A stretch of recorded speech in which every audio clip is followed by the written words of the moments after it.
बहुत ही प्यारे बच्चों, आज का हमारा विषय कारक, उसके भेद और परिभाषा। सबसे पहले हम जानेंगे कारक की परिभाषा। कारक का अर्थ होता है किसी कार्य को करने वाला, यानी जो भी क्रिया करने में भूमिका निभाता है उसे कारक कहते हैं। कुछ उदाहरण जानते हैं। वह रोज सुबह गंगा किनारे जाता है। वह पहाड़ों के बीच में है। आगे देखो, नरेश खाना खाता है। सूरज किताब पढ़ता है। आगे देखते हैं कारक के भेद। कारक के मुख्य 8 भेद होते हैं।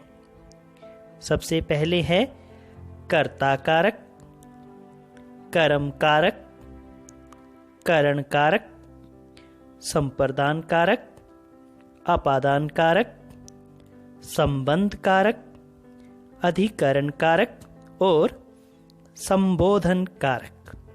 सबसे पहले हम जानेंगे कर्ता कारक।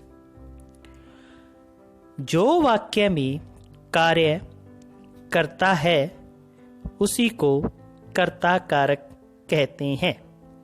जैसे रामू ने अपने बच्चों को पीटा। समीर जयपुर जा रहा है। नरेश खाना खाता है। विकास ने एक सुंदर पत्र लिखा। इसमें हम देख रहे हैं कि रामू ने, विकास ने, तो इस तरह हमें जो कर्ता है वो मिला है, तो कर्ता कारक इन्हीं को कहते हैं। उसके बाद है कर्म कारक। वह वस्तु या व्यक्ति जिस पर वाक्य में की गई क्रिया का प्रभाव पड़ता है वह कर्म कहलाता है। कर्म कारक का विभक्त चिन्ह को होता है।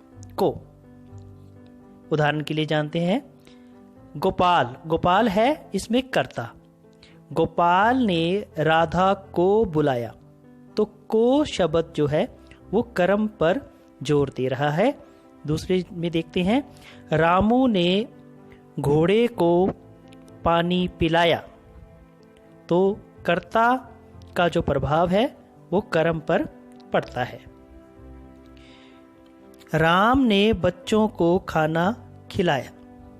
मेरे दोस्त ने कुत्तों को भगाया, तो इसका जो चिन्ह है वो है को, और कर्ता में था ने। आगे है करण कारक। वह साधन जिससे क्रिया होती है वह करण कारक कहलाता है। उदाहरण के लिए जानते हैं। इसके जो चिन्ह है वो बता देता हूं मैं। इसके चिन्ह है से और के द्वारा, से और के द्वारा। ये दो चिन्ह आपको वाक्य में मिलेंगे।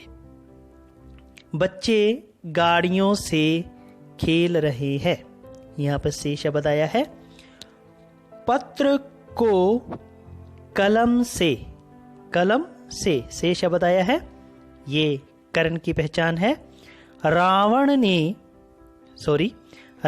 ने रावण को बाण से मारा। किससे मारा? बाण से। अमित सारी जानकारी पुस्तकों से लेता है, तो यहां पर जो चिन्ह है वो है से और के द्वारा हमने लगा होगा, तो समझिए करण कारक लगा हुआ है। आगे है संप्रदान कारक। संप्रदान का अर्थ होता है देना, देना, किसी को कुछ देना। उदाहरण जानते हैं, और इसका जो चिन्ह है वो है के लिए। चिन्ह है के लिए। हाँ जी, उदाहरण है माँ अपने बच्चों के लिए दूध लेकर आई। बच्चों के लिए। तुषार विकास ने तुषार को गाड़ी दी। मैं हिमालय को जा रहा हूँ। रमेश मेरे लिए कोई उपहार लाया है। तो यहाँ पर हमें क्या क्या मिला? के लिए और को। तो संप्रदान के जो चिन्ह है वो है के लिए और को। आगे है अपादान कारक। जब संज्ञा या सर्वनाम के किसी रूप से किन्हीं दो वस्तुओं के अलग होने का बोध होता है वहां अपादान कारक होता है। इसका उदाहरण जानते हैं। सुरेश छत से गिर गया। कहां से गिर गया? अलग हुआ, छत पे था, छत से वो अलग होके नीचे गिर गया। सुरेश छत से गिर गया। आगे है सांप बिल से बाहर निकला। किससे बाहर निकला? किसी चीज से अलग होना। पृथ्वी सूर्य से बहुत दूर है। आकाश से बिजली गिरती है। इसमें अलग होने का चिन्ह मिलेगा। आगे है संबंध कारक। संबंध कारक में जैसा कि हमें कारक के नाम से पता चल रहा है कि यह किन्हीं वस्तुओं से संबंध बताता है, तो यहाँ पर क्या होगा? संज्ञा और सर्वनाम का वह रूप जो हमें किन्हीं दो वस्तुओं के बीच का बोध कराए उसे हम संबंध कारक कहते हैं।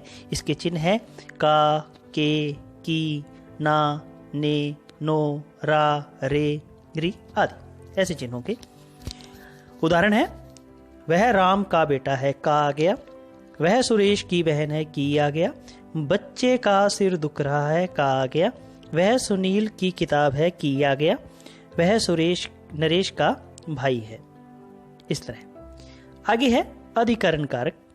अधिकरण का अर्थ होता है आश्रय, यानी कि किसी पर निर्भर हो जाना या किसी को आश्रय देना, अपने पास रखना। संज्ञा का वह रूप जिससे क्रिया के आधार का बोध हो उसे अधिकरण कारक कहते हैं। जैसे शब्द है भीतर, अंदर, ऊपर, बीच आदि शब्द। तो उदाहरण जानते हैं। वह रोज सुबह गंगा किनारे जाता है। वह पहाड़ों के बीच में है। मनु कमरे के अंदर है। महाभारत का युद्ध कुरुक्षेत्र में हुआ था। इस तरह के ये शब्द आएंगे आपको। आगे है आखिरी हमारा संबोधन कारक। संज्ञा या सर्वनाम का वह रूप जिससे किसी को बुलाने, पुकारने या बोलने का बोध होता है वह संबोधन कारक कहलाता है। संबोधन कारक की पहचान के, अरे, हे, अजी, यानी कि किसी को पुकारना। उदाहरण के लिए, हे राम बहुत बुरा हुआ। अरे भाई तुम तो बहुत दिनों में आए। अरे बच्चों शोर मत करो। हे ईश्वर इन सभी नादानों की रक्षा करो। तो इस तरह ये हमारे कारक, इसके चिन्ह मैंने यहाँ के चार्ट भी दिया हुआ है। इस चार्ट को अच्छे से देखना है आपने और इसको अपनी कॉपी पे उतार लेना है इस चार्ट को, और इन शब्दों की पहचान करनी है।